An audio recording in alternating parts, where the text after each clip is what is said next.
कहो आदमी तो ये सोचत बा कि कैसो हमका दुल्ही पतिव्रता मिले। हमार राकेश चाचा बड़ा दिलदारी आदमी है बा, क्या कहना। ए भैया महाराज बैठ जा। बड़ी सुंदर सुंदर गीत, बड़ी अच्छी अच्छी बात आप लोगों के बीच में कि जहाँ झाड़ू रहे गुरुजी हुआ आज टाई बा, जहाँ मटका लटका रहे हुआ आज पिस्टल बा। अरे बातल गाना चल के बा कि रंगदारी के बात न कर सगरो बाटे हला।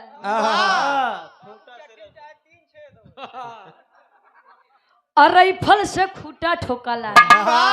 कहो अगर राइफल से खूटा ठोकाई महाराज तो कहाँ सब काम बढ़िया दिखाई। जैसे हरिओम भाई हमार बतौते हैं हाँ घरे खाए के रहा चाहिए मत रहे, लेकिन रंगदारी नंबर 1 के बाद।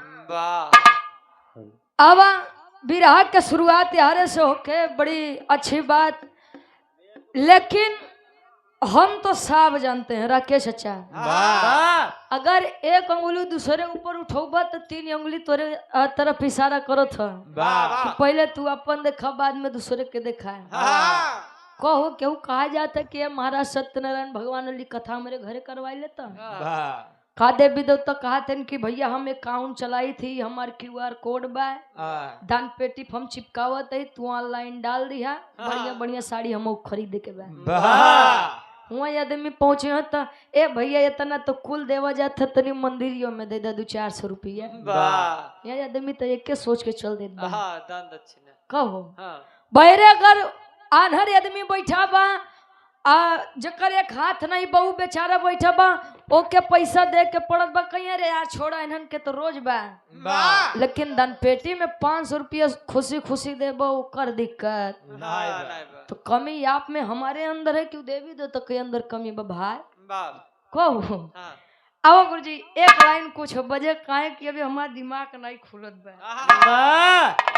ओकरे बाद फिर एक छोट सा भी रहा उम्मीद बा कि ऐसा भी रहा शायद आप लोग सुने हो बा उम्मीद बा शायद, बाकी सुने तो बहुत भी रहा लेकिन ये भी रहा आप सबके बीच में रखब कुछ नया रखब। अब एक लाइन कुछ बजा ला।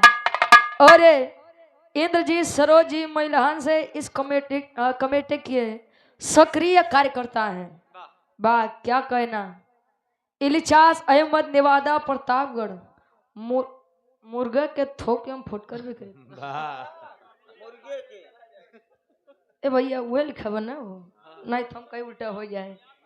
यह 100 रुपए का सम्मान। अच्छा राकेश चाचा खाऊ वाले में कईयों खवा रहे हैं, कुछ आदमी तो ऐसा है कि वो हफ्ता में 6 दिन खाइए 1 दिन नहीं खाइए। कहीं भैया सब दिन खा लेकिन मंगलवार के दिन नहीं खा। तो कुछ आदमी ऐसा कहे भैया मुर्गा के पीस तू खाए ले, हम बकरा के पीस तू खाए ले, हमका केवल तरीवे भर दे दिया। और कुछ आदमी तो ऐसा भैया हम शुद्ध शाकाहारी है केवल हमका अंडा वही दे दी है। मुर्गी फल है। अच्छा कितना आदमी था ऐसे ने यहाँ राकेश चाचा हमारे कार्यक्रम में एक कलाकार से कहे रुचि जान ला हम लोग एकदम शुद्ध शाकाहारी आदमी है। प्याज और लहसुन तो हमारे घरे बनवे नहीं करते हमके तब कहे हाँ कबो कबो अगर मुर्गा बनत है तो वो देसी घी में बनत है। बा महाराज तो उसी ज्यादा शुद्ध आदमी कहाँ दिखाई है। अब गुरुजी एक छोट सा भी रहा हो जा कहे कि बाहर से आवाज भी आए कि लोग भी रहा सुना है। खैर इतना आदमी में एक शेर रहा है, मान गए इतना आदमी में खाली एक शेर कहो बिरहिया के मामले में पप्पू भैया तब भी रहा गावा भाई धुन तज बाद में गा दिया। अब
हो जाएगी। बड़ी सुंदर गीत बा, जैसे मान ली हमार राकेश हमारे चाची के मनावन करम। हाँ हो करवा चौथ बड़े मनावत है कि तू कैसो फोटो से काम चलावा है जाते 2-4 हजार पाइन जब अच्छा चाचा मान ले इतना मेहनत से कमात है और चाची दिन भर अगर शॉपिंग करे तले तो राकेश चाचा ऐसे नहीं चल जाएंगे भाई कहो मतलब गरीबी में भाई और कहूँ मत सोचा जाए वो दिखात है मनावन करत है कैसे नकिया चढ़ौले बारू मुहवा फुलौले बारू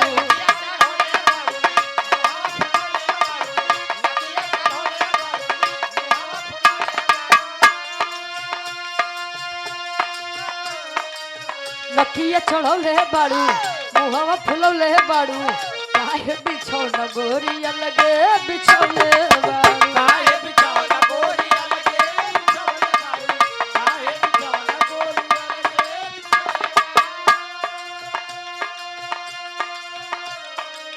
नकिया चढ़ौले बारू मुहवा फुलौले बारू काहे बिछौना गोरिया लगे बिछौले बारू त काहे खिसियात बारू कोरबा में आजा बना तनी माजा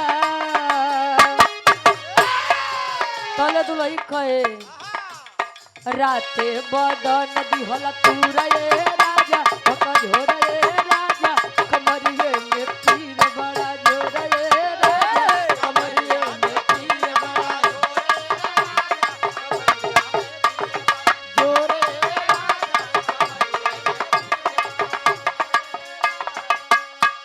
अरे रमाकांत बिंद भैया हमारे सोनखरी से 51 रुपया और सुनील कुमार भाई हमारे सोनखरी से 51 रुपया बहुत बहुत धन्यवाद आशीर्वाद के चाह रही कि हम बच्चे अपनी कला में कामयाब रहे। एक लाइन और अरे जब ले न ले हम झुमका झूलनिया अरे जब ले न ले हम झुमका झूलनिया सजरिया पे राजा सुतरना दे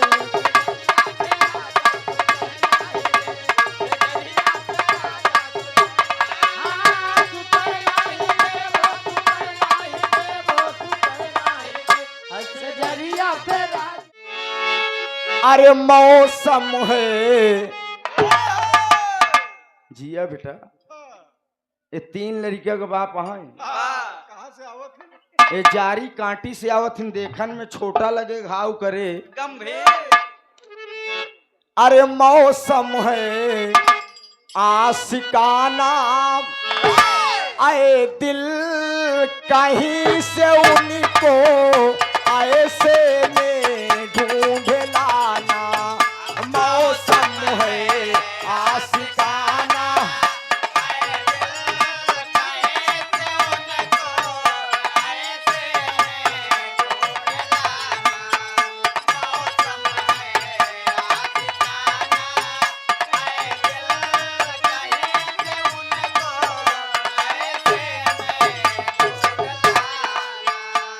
लेकिन बिरहा के अंदर गीत के अंदर कवि जी की बड़ी कोटेशन प्रो लाइन है।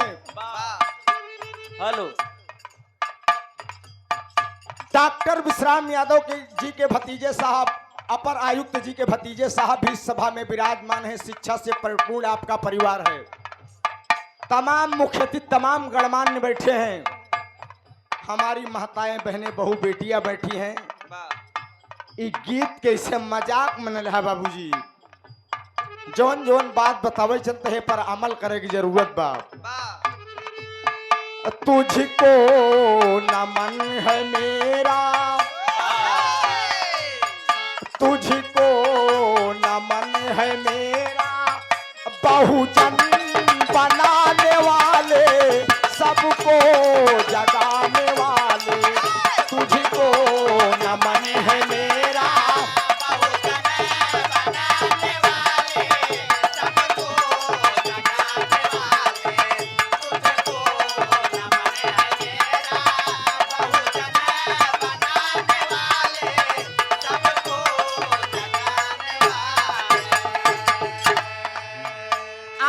आशीर्वाद, हमारी शक्ति आपकी सेवा। भावी जिला पंचायत प्रत्याशी block Pratappur ward number 2 Shrimati राजकुमारी, विधानसभा अध्यक्ष महिला प्रकोष्ठ प्रतापपुर समाजवादी पार्टी। बहुत सारा आशीर्वाद, श्री चरणों में प्रणाम है, नमन है। जय भीम, जय भारत, नमो बुद्धाय। पहले बंद में बड़ी ऊंची बात कवि ने लिखा है। वारजित था इस जहाने, जब संविधान नहीं बना था। वारजित था इस जहाने, दलितों का पढ़ना लिखना। वारजित था इस जहाने, दलितों का पढ़ना लिखना।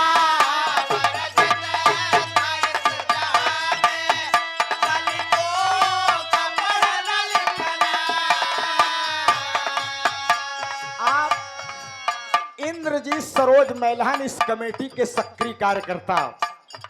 आली जनाब इलियास अहमद नेवादा प्रतापगढ़ मुर्गा के थोक एवं फुटकर विक्रेता। बहुत बहुत सलाम कबूल हो, सल्लल्लाहु अलैहि वसल्लम की दुआएं रहें। इस सादर 50-50 रुपया। जय भीम, जय भारत, नमो बुद्धाय। ले जाई दुकानदारी के मामला है। आली जनाब मोहम्मद नसीम खान भाईजान जी मैलहन से सादर 100 रुपया। बहुत बहुत सलाम कबूल हो, दुआ दें कि हम बच्चे अपनी कला में कामयाब रहें। वारजित था इस जहाने, दलितों का पढ़ना लिखना। वारजित था इस जहाने, दलितों का पढ़ना लिखना।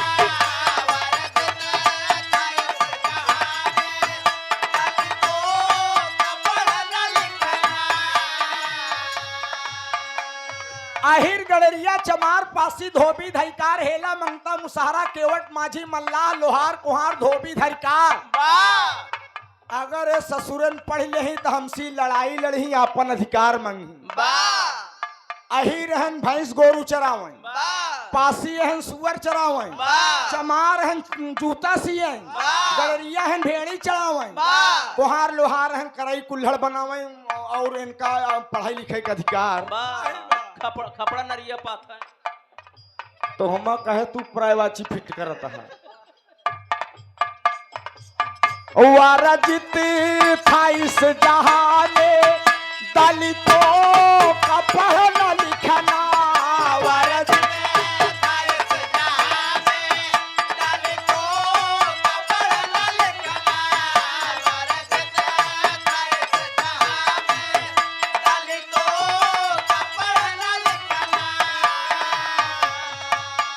आगे कभी बढ़े ना, आगे कभी बढ़े ना, पढ़ते हुए न दिखना।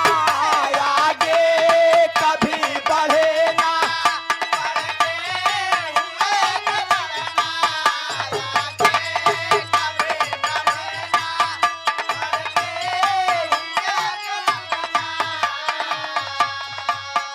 आगे कभी बढ़े ना, पढ़ते हुए न दिखना।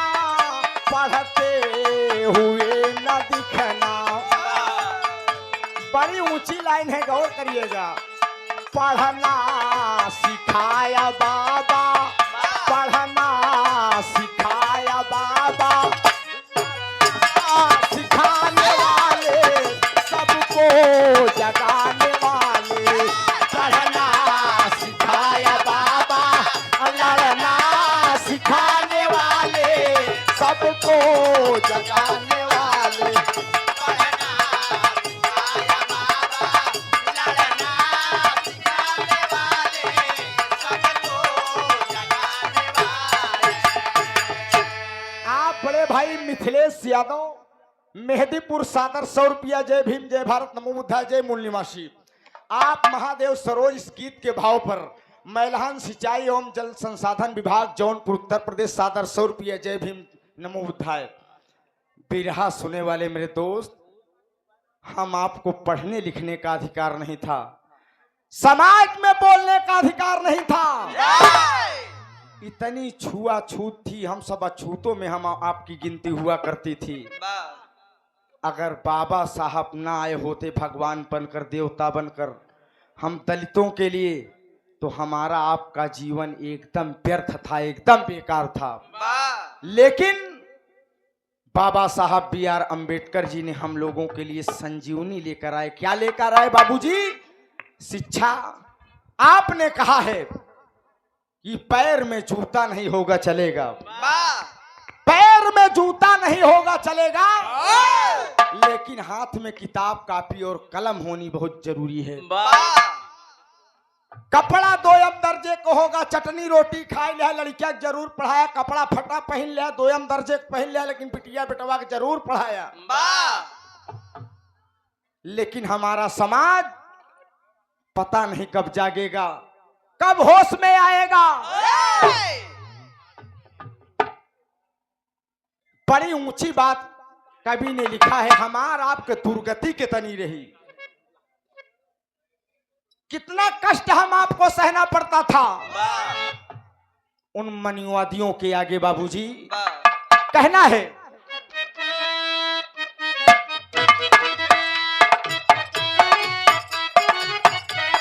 इस गीत के भाव पर आप हृदय के गार्जियन हमारे भाई सुयोग यादव, जिला पंचायत सदस्य पद के प्रत्याशी, वार्ड नंबर 2 धनुपुर से, सादर 500 रुपए का पुरस्कार। जय भीम, जय भारत, नमो बुद्धाय। आप अपर आयुक्त डॉक्टर विश्राम यादव जी के भतीजे साहब हैं। बहुत बहुत नमन करता हूं। शिक्षित परिवार है, पढ़ा लिखा परिवार है बाबूजी। जवाबी विरहा का आयोजन बाबा साहब भीमराव अम्बेडकर जयंती के उपलक्ष्य में ग्राम पंचायत ढकपुरा पानी की टंकी 16/4/2026 रात 9 बजे से गायक नंदलाल रवि गाजीपुर, गायिका प्रीति पाल, कौशाम्बी न हो प्रीति मेजा, कहीं परानीपुर मेजा। कमेटी के सदस्य दिनेश यादव, कोटेदार ढकपुरा, मैलहन फूलपुर प्रयागराज। कोटेदार अगले साल तोहरे मंच पे हम गाए रहे न, सरोज सरगम जी के साथ बड़ा प्यार दुलार मिला था। ऐसे बदल देवा करा साल 2 साल में यार। अब करीब मैलहन वाला गाय दे, अगले दाएं तोहरे ही वाला टास उड़ाई दे। ऐसे अदली बदली होत रहा है। हम सोची साल 6 महीने में से आप सबको दर्शन मिलत रहा है। दोस्त, आपसे बड़ा देवी देवता धरती क्यों नहीं है। बहुत बहुत क्रांतिकारी जय भीम कोटेदार साहब। अगर बाबा साहब का संविधान न होता तो आप कोटेदार न होते। गागर गले में होती कहन यही गड़रिया चमार पासी धोबी धैकार हेला मुंका मुसारा केवट माझी मल्ला लोहार कुहार है। ये थूक दे ससुरंत धरती अपवित्र हो जाए। ये थूक दे धरती अपवित्र हो जाए। कहन इनके गटाइम गगरी टांग जहिया हुई थूका। गागर गले में होती, गागर गले में होती, झाड़ू भी बांध जाते। गागर गले में होती, झाड़ू भी बांध जाते।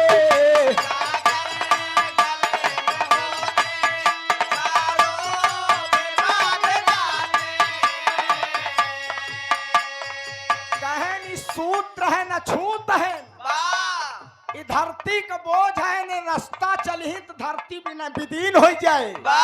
इनके कमर में झाड़ू बांध दे, जौने रास्ता की जाए झाड़ू बटोरत की।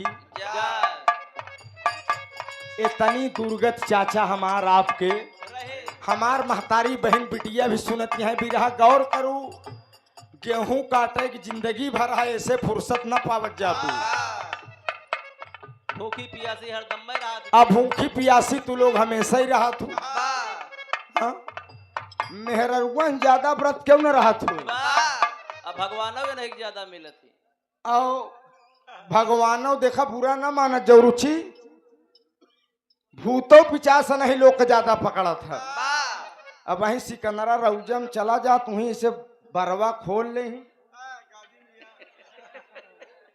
अरे बाप रे बाप, थे थे पीट, नहीं मानूंगी, नहीं मानूंगी।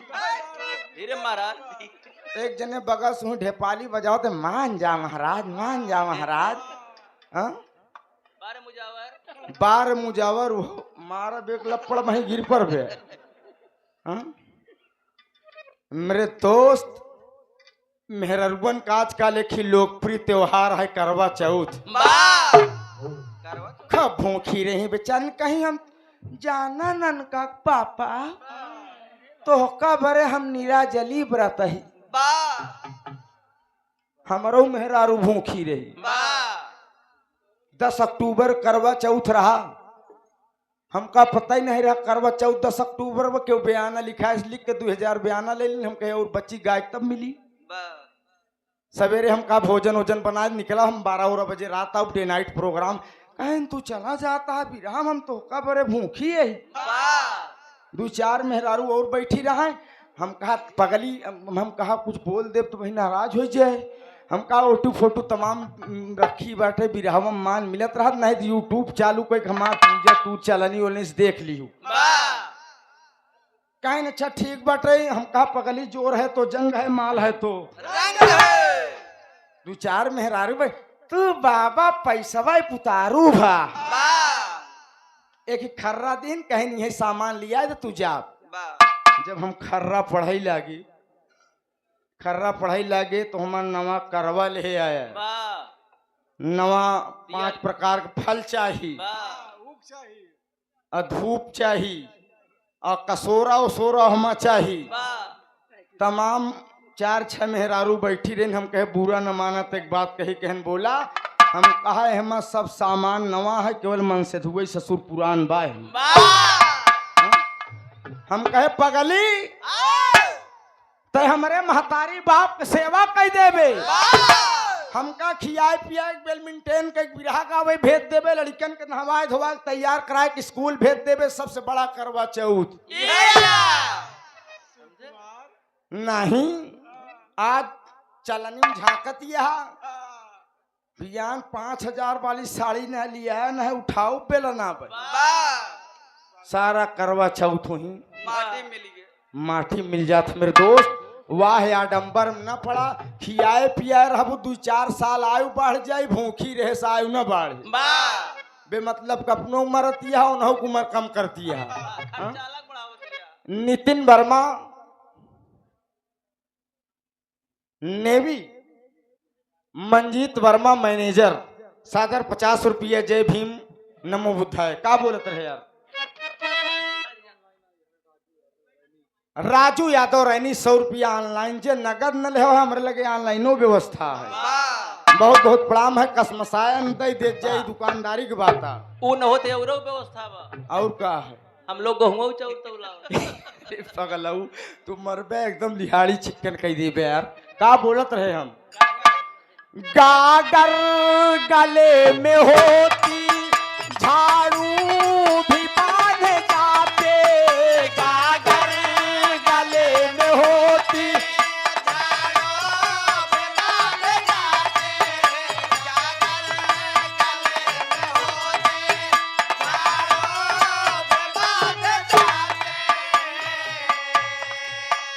इंसान कुल में जन्मे, इंसान कुल में जन्मे पशु से बतर कहाते। इंसान कुल में जन्मे पशु से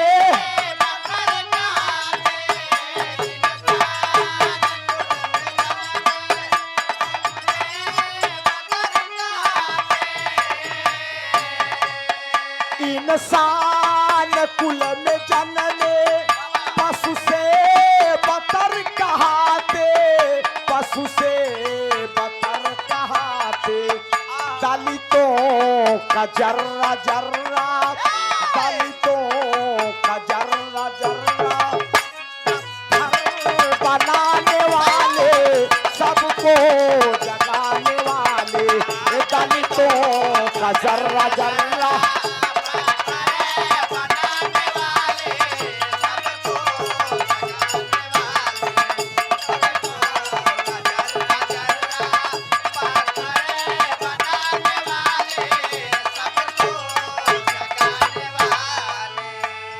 सोनू ब्रेड कंपनी मैलहन बाजार प्रोपाइटर श्याम लाल प्रजापति। ई श्याम लाल प्रजापति भैया की तरफ सादर 50 रुपया। जय भीम जय भारत नमो बुद्धाय। 2 लाइन के गीत और है। ओकर बाद बिरहा की शुरुआत रुचि जी की तरफ से रही दोस्त। बड़ी ऊंची बात कवि ने लिखा है। बाबा साहब B.R. अम्बेडकर जब स्कूल में पढ़ने के लिए जाते थे, बाबूजी अछूत कहकर कमरे में नहीं घुसने दिया जाता था। बेंच डेस्क सनाई मिलत रही, कहे नहीं अछूत चमारे के लड़का ही सरवा हमरे लोग के बीच में बैठे। कमरे से बाहर बाबा साहब भीमराव अम्बेडकर बोरा बिछाए के बैठ के पढ़त रहें और विश्व के सबसे बड़े विद्वानों में आपका शुमार होता है। आज चले जाइए अमेरिका के कोलंबिया विश्वविद्यालय के मेन गेट पर देख लीजिए। मैं युवा साथियों को प्रेरणा देना चाहता हूं। अभी एक जज साहब अपना स्टेटमेंट दे रहे थे, ढेर जने मोबाइल सुनत रहे, ढेर जने कहना रे यार जल्दी बिरहवा शुरू करौते। कितनी बेहतर बेहतर बात जज साहब बता रहे थे। मैं अपनी गाड़ी से एक एक बात पर कैच कर रहा था कि कितनी सुंदर बात बता रहे हैं। मेरे दोस्त, कोलंबिया विश्वविद्यालय के मेन गेट पर एक कांच की प्रतिमा लगी हुई है डॉक्टर साहब B.R. अम्बेडकर की। उसमें लिखा है symbol of knowledge doctor B.R. Ambedkar, ज्ञान का प्रतीक बाबा साहब भीमराव अम्बेडकर। और केहू नहीं लगी है। बहुत हिंदुस्तान में नेता रहे, बहुत विद्वान रहे। अगर विदेशों में किसी शख्सियत की पूजा होती है, किसी भगवान की पूजा होती है, किसी देवी देवता की पूजा होती है, तो डॉक्टर B.R. अम्बेडकर की पूजा होती है। हमारे तोहरे में इतना देवी देवता है कि हम लोग नाम ही गिनत गिनत परेशान हैं। लेकिन बाबा साहब ने जहां गले में हंडी टंगी थी, झाड़ू बंधी थी, बाबूजी बाबा साहब ने परिवर्तन दे दिया। बड़ी ऊंची लाइन है साथियों, गौर करिएगा। आप ढकपुरा प्रधान भोला यादव, कितना बढ़िया नाम बा भोला। इस आदर 100 रुपया। मैं बाप की कृपा बनी रहा। मत जाना किसी मंदिर में, मत जाना किसी मस्जिद में, मत जाना किसी चर्च में, मत जाना किसी गुरुद्वारे में। माता पिता के चरण कमल की सेवा कर देना भोला भैया, बुलंदियां आपके कदम चूमेंगी। सादर 100 रुपया। जय भीम जय भारत नमो बुद्धाय।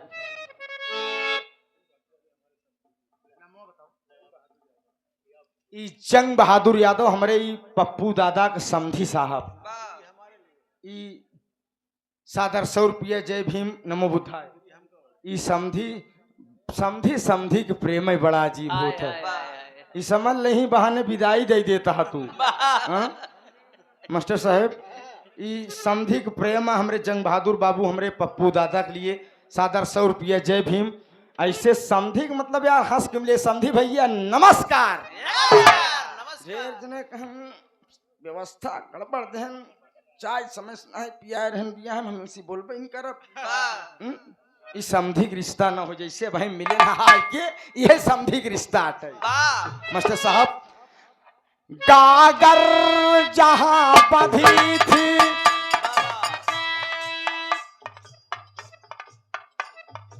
ये देखा ही हमारे साले साहब अंकित यादव जी।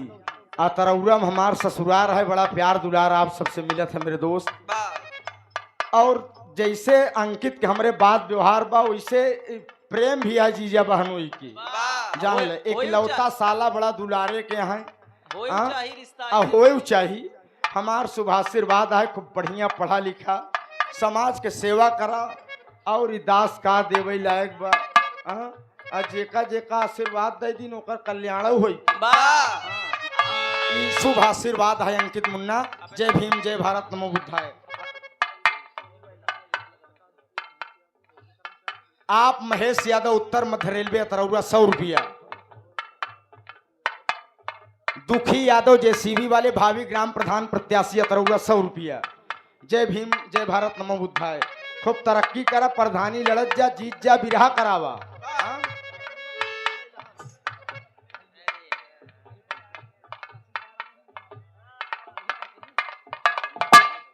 रैनी ग्राम सभा के यशस्वी ग्राम प्रधान, हमारे बड़े भाई, हमारे अभिभावक, हमारे गार्जियन तहसीलदार भारतीय जी, ताली बजाकर आप लोग स्वागत कर दीजिए। और आप रैनी में ऐतिहासिक दंगल कराते हैं। आपके मंच में 3 साल भी रह गा चुका हूँ मास्टर साहब। बड़ा प्यार बड़ा दुलार मिले थे यार। 2-3 साल से जब से हमार नंबरवा काटे हा पानी बरसत है हो नहीं पावत। एकदम हमार कराए हम एकदम बढ़िया गंता बैठाई दे, फिर हर एक साल हो लाके कायदे से।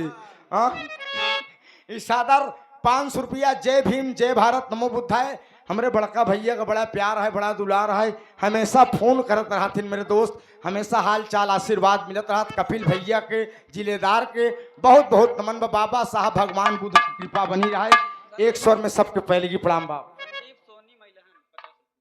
संदीप सोनी मैलहन कितना यार ही मिलाए हम समझी नहीं पाए। 50 रुपये। जय भीम जय भारत। बड़ी ऊंची लाइन है, 2 लाइन गीत है पास ऊंची नंबर बाप। कागर जहां टंगी थी, कागर जहां टंगी थी, ताई लगा दिया है। कागर जहां टंगी थी, ताई लगा दिया है।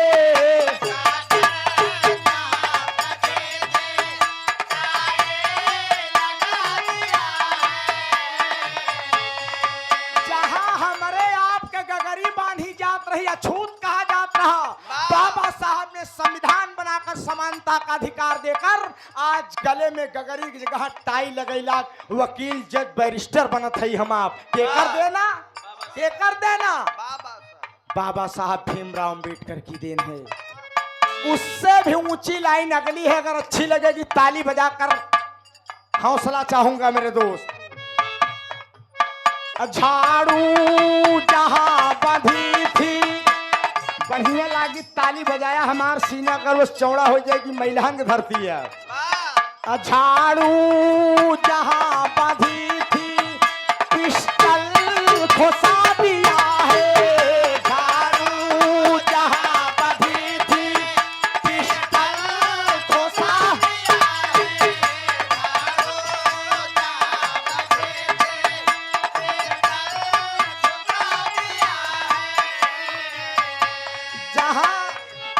झाड़ू बांधी रही के सारन जे गिर जाए, रास्ता बटोरत जाए, नहीं धरती अपवित्र हो जाई। धन्य है बाबा साहब, आपने जहां झाड़ू बांधी जाती थी, कलम की ऐसी ताकत, संविधान में ऐसी ताकत दिया कि आज हम लोग दरोगा पुलिस कप्तान बन के पिस्टल खोस के चलत है। आप डॉक्टर हुबलाल बिंद, पूर्व जिला पंचायत सदस्य कुतुबपुर सादर 50 रुपया। जय भीम जय भारत नमो बुद्धाय। आप हमारे धर्म के पिता बाबू नंदलाल यादव जी, वर्तमान ग्राम प्रधान हमारे योगेंद्र यादव योगी, हमार बड़ा अजीज मित्र है। उनके पूजनी पिता श्री सादर 100 रुपया। जय भीम जय भारत नमो बुद्धाय। बाढ़ पूत पिता के धर्म में खेती उपजई। अभी तक तो हमारे योगेंद्र भाई प्रधान प्रतिनिधि हैं, लेकिन मैं मैलहन के समस्त नागरिक बंधुओं से निवेदन करता हूं कि एक युवा साथी को अगर समय मिलेगा तो आप सब ग्राम सभा का प्रधान बनाइएगा, क्योंकि इतनी बड़ी जयंती में बहुत बड़ा सहयोग हमारे योगेंद्र भाई का है। जान लीजिए युवा साथी हो, आप सब मेहनत करिएगा, संघर्ष करिएगा। अच्छा लड़का है, व्यवहार कुशल है, और बाबा साहब के संविधान की बदौलत आप सब अपना प्रतिनिधि चुनते हैं। सादर 100 रुपया। झाड़ू जहां बंधी थी, पिस्टल खोसा दिया है। पिस्टल खोसा दिया है।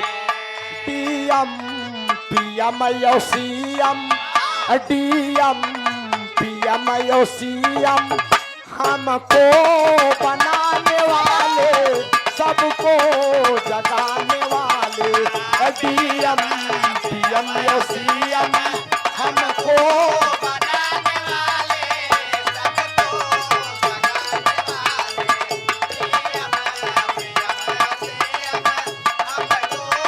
जगाने वाले। आशीष यादव लाइनमैन श्रीनगर। हम सोचे यार जम्मू कश्मीर श्रीनगर न हो। अच्छा ये बगल यही है। टंकिया बगलिया। हाँ सादर 50 रुपये। देखा नवा नवा अगर केहू गाड़ी चलावत साइकिल चलावत तो ओकर स्टेयरिंग गड़बड़ा जाता है। अब जैसे गाना ही ससुर नवा नवा ड्राइवर बा। हर नंबर जाई जाई। अब कब जब नवा ही नवा ससुर तो कुछ भी कह दे। हाँ?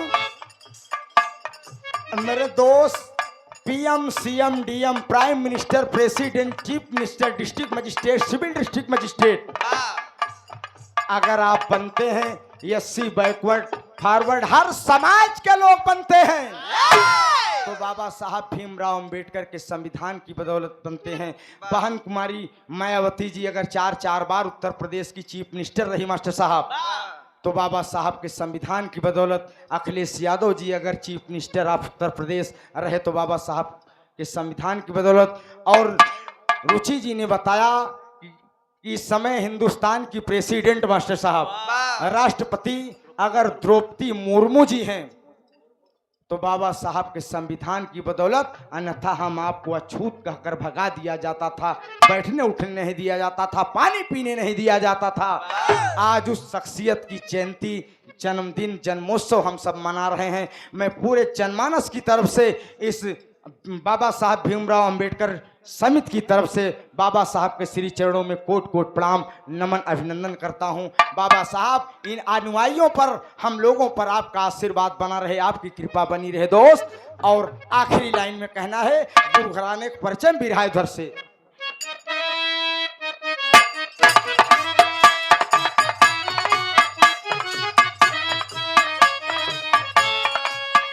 गुरु फूल चंद कहते गुरु फूल चंद कहते पंधारी गुरु हमारे गुरु फूल चंद कहते पंधारी गुरु हमारे गुरु फूल चंद कहते पंधारी गुरु हमारे।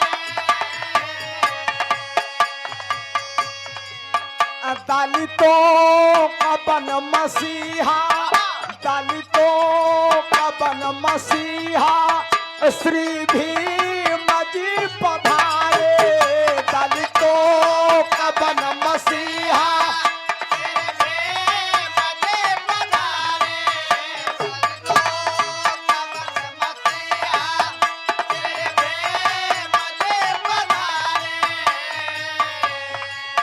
श्री भीम जी पधारे हरा के शीस झुकाते हरा के शीस झुकाते संविधान बनाने वाले सबको जगाने वाले हरा के शीस झुकाते संविधान बनाने वाले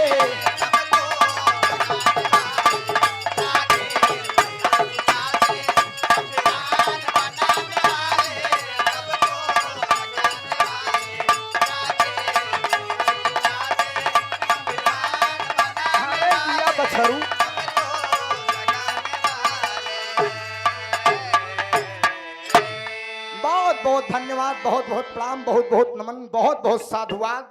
गाने बजाने में बोलने में कोई त्रुटि हो गई होगी अपना भाई बेटा बच्चा समझकर क्षमा करेंगे। बिरहा जगत की बड़ी ही सुंदर सुशील बिरहा गायिका आदरणीय रुचि यादव जी का और आपकी पूरी पार्टी का मैं प्रयागराज की ऐतिहासिक पावन सरजमी पर स्वागत वंदन अभिनंदन करता हूं। आइए, ज्यादा समय लेने की जरूरत नहीं है, काम का समय चल रहा है, बड़ा अमूल्य समय निकाल कर आप सब दोनों कलाकारों की गीतों को सुनने के लिए आए हैं बाबूजी। आइए आप सबको 5 मिनट भगवान बुद्ध के चौखट की ओर लेकर चलता हूं, फिर कमेटी का आदेश है, मिशन से जुड़ी हुई गीत आप सब सुनाइएगा। शांति का दान देंगे, शांति का सहयोग देंगे, आशा नहीं विश्वास में खूब बढ़िया बढ़िया बात आप सबको बताऊं आज हम।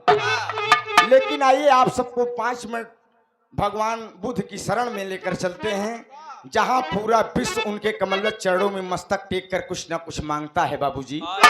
चला मर साहब।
बेटा स्तुति करता है, अरदास करता है कि प्रभु आपकी कृपा बड़ी अनंत है प्रभु। कहना है असबाही के पोसावैया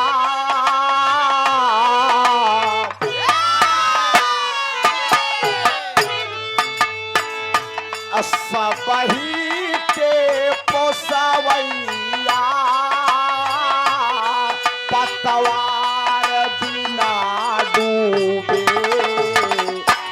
मझधार बीचे नैया सबही के पोसावैया पतवार बीचे डूबे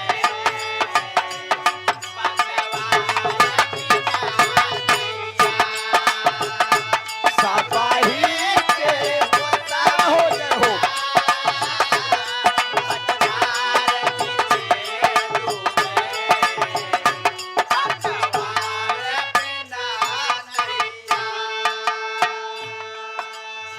प्रभु आपकी कृपा जिस पर हो गई उसका लोक नहीं परलोक भी संवर गया।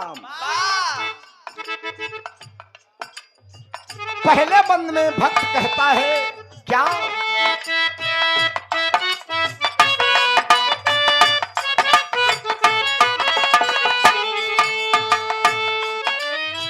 तोहरे बिना सून लागे सागारी जहानावा तोहरे बिना सून लागे सागारी जहानावा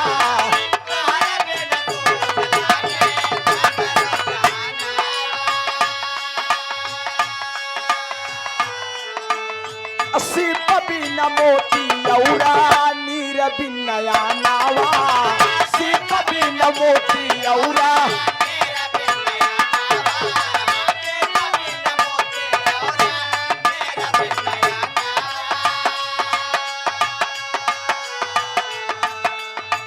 तोहरे बिना सुना लागे सागारू जहानावा सिप बिना मोती औरा नीर बिना नावा चंचला चितावा ना बन के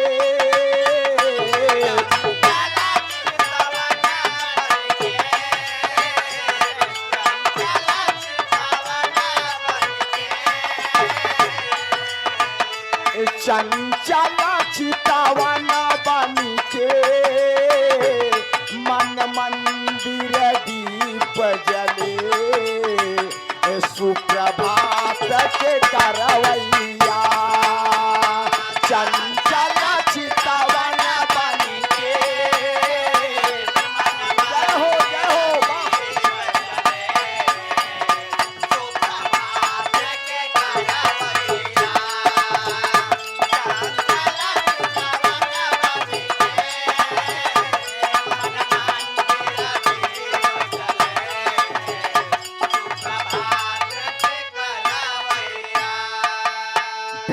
सुने वाले बाबूजी भक्ति से पहले भाव होना चाहिए। भाव नहीं है तो भक्ति किसी काम की नहीं है। दुनिया पाखंड में इतनी परेशान है, इतनी मजबूर हो चुकी है। बाबू एक भेली गुड़े बरे रोवत है, बेटवा ससुर एक गगरा जल ले के पियर का कुर्ता पहन काशी विश्वनाथ रहियान। ये भक्ति न हो, ये कोई आस्था, ये कोई श्रद्धा नहीं है।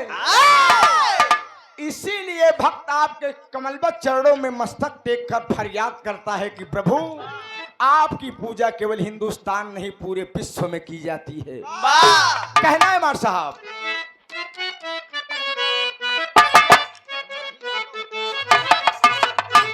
मनोज माही यूट्यूबर साथी हैं, बड़ा सुंदर यूट्यूब चैनल भी बा आपके। इस सुंदर पुष्पहार 100 खूब तरक्की करा, 100 रुपया पुरस्कार माई भगवती कल्याण करें। बाबा साहब भगवान बुद्ध कृपा बनी रहे, खूब तरक्की करा। कुछ ना तरा ना जानी तोहरी भजानिया, कुछ ना तरा ना जानी तोहरी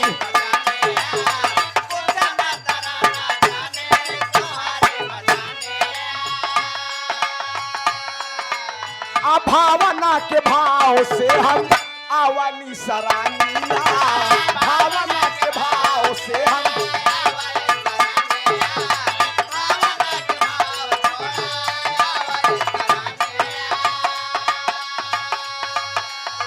बड़ा ही आशीर्वाद रूपी पुरस्कार अजय सिंह यादव।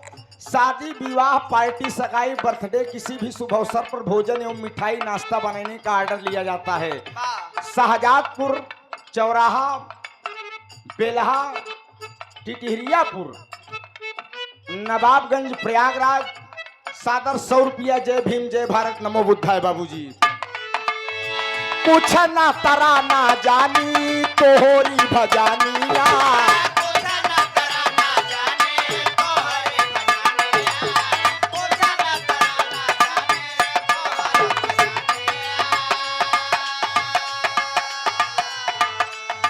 भावना के भाव से हम आवाली सरानिया, भावना के भाव से हम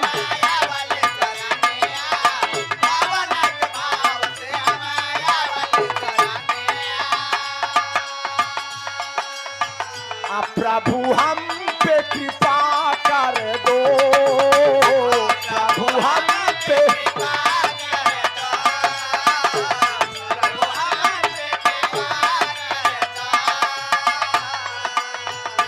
प्रभु हम पे कृपा कर दो, है आस यही मेरी रचना के रचवैया, प्रभु हम पे कृपा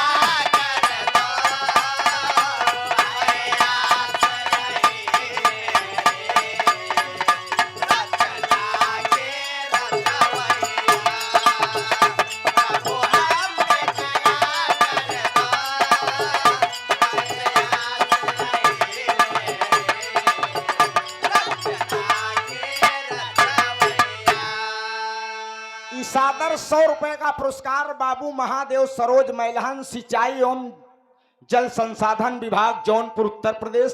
जय भीम जय भारत नमो बुद्धाय। एक स्वर में सब सकल पंच के जय भीम।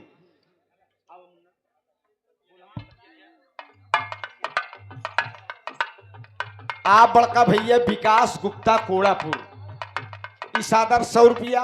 बहुत बहुत प्रणाम भैया के, बहुत बहुत नमन बा, शुभ आशीर्वाद बा। वंदना जतने करबे मास्टर साहब उतने कम बा, मन की तरंग मार लो बस हो गया भजन। रुचि मन की तरंग मार लो बस हो गया भजन, और आदत बुरी सुधार लो बस हो गया भोजन। मारब एक झापड़ वहीं गिर जाबे, कहा नहीं आदत बुरी सुधार लो बस हो गया भोजन। खैर प्रतापगढ़ के है भूखा बंगाली भात ही भात, बिना भोजन के भजन हो ही।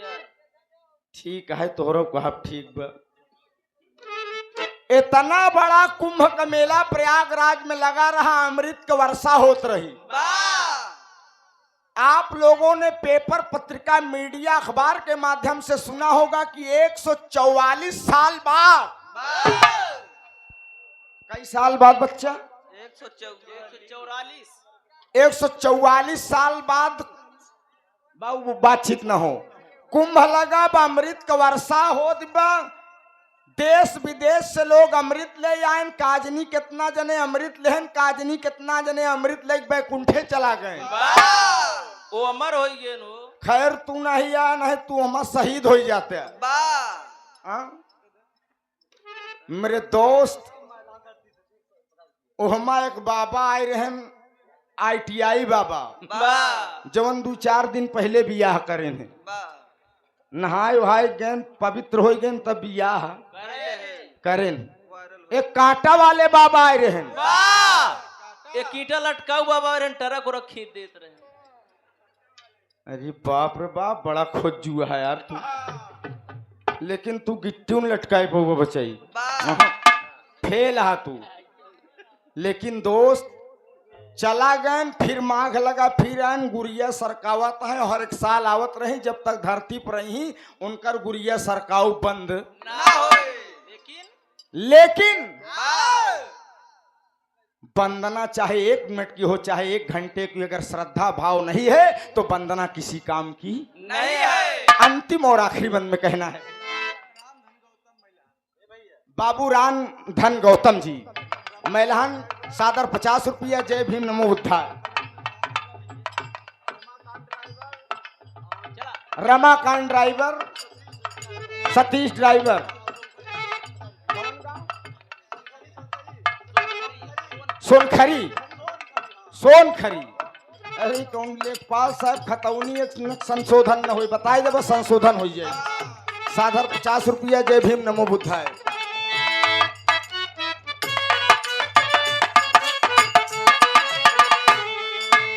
स्वर्ग में बसेर कारे गुरु पंधारी, स्वर्ग में बसेर कारे गुरु पंधारी।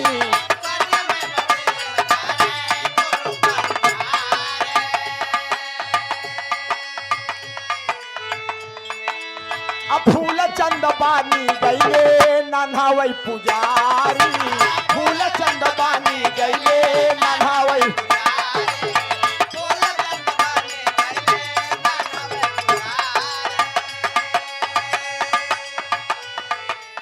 स्वर्ग में बसेर कारे गुरु पंधारी, फूल चंद बानी गईले नन्हावई पुजारी।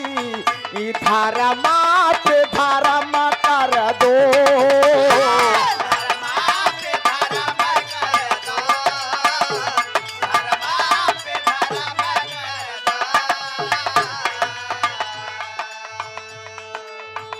Gupta sweet house and stall corner.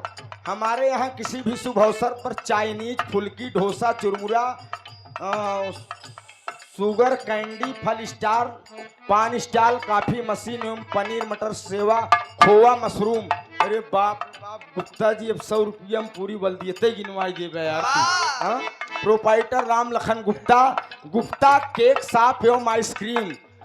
किसी भी शुभ अवसर पर केक व आइसक्रीम भी मिलता है। राम लखन गुप्ता, भमई रोड, कमली चौराहा, कोड़ापुर, फूलपुर, प्रयागराज। अरे बाप रे बाप, बोले में तुहार इनाम हम पसीना पसीना हो गए यार। इस सादर 100 रुपया गुप्ता जी को बढ़िया धंधा चलावा। तू लोग जवन 2-3 साल वाली चटनी खियाई देता है। जवन लड़का कसम भगवान से 8 साल का हूँ, जल्दी जल्दी 13 साल का हो जाता है। चाउमीन, डोसा, बर्गर खाए के 13 साल का हो जाता है। बाबू देखे न कहे न बच्चा करे खाएगे, एक व्यवस्था करा बनावा कहूँ। हाँ पता नहीं यार, चाउमीन के तनी ताकत यह है, डोसा बर्गर वही में ताकत बका लड़कियों जल्दी जवान हो जाता। इस सादर 100 रुपया। जय भीम नमो बुद्धाय। सुपरस्टार ढोलक मास्टर हरिओम विश्वकर्मा, रुचि यादव जी के ढोलक मास्टर, जुग जुग जिया बेटवा, खूब तरक्की करा। अब आप पूजनी पिता श्री राधे श्याम विश्वकर्मा, बापू दोनों जने लपटी आए की। अच्छा, ई शुभ आशीर्वाद है, खूब बढ़िया बजावा मुन्ना। ए भैया केकर मोबाइल फोन आवत बा, ई खूब बढ़िया बजावा, लेकिन ढोलकहा और गवैया का लंगोट बंद हो चाहिए। लंगोट बंद? हाँ, पहलवान गवैया और बजवैया का लंगोट, जे लंगोट के कच्चा है समझ लो, बजाओ जो झुकाई शुरू कर दे। इस चमड़ा का पिटाई मामूली बात का यार, वो मरल चमड़ा। हाँ यार, वो मरा चमड़ा। काजनी कितना जने खाए पिए जामुना। अधारमा पे धारमा कर दो,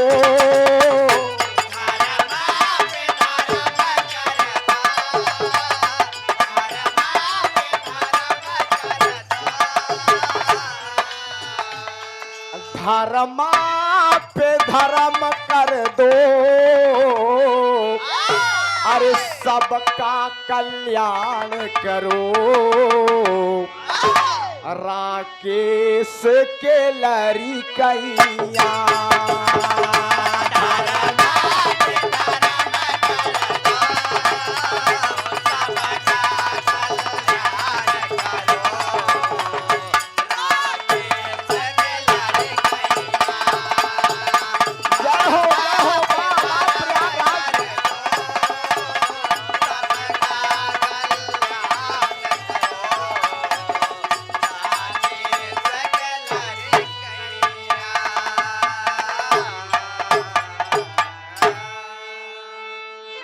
की वंदना संपन्न हुई।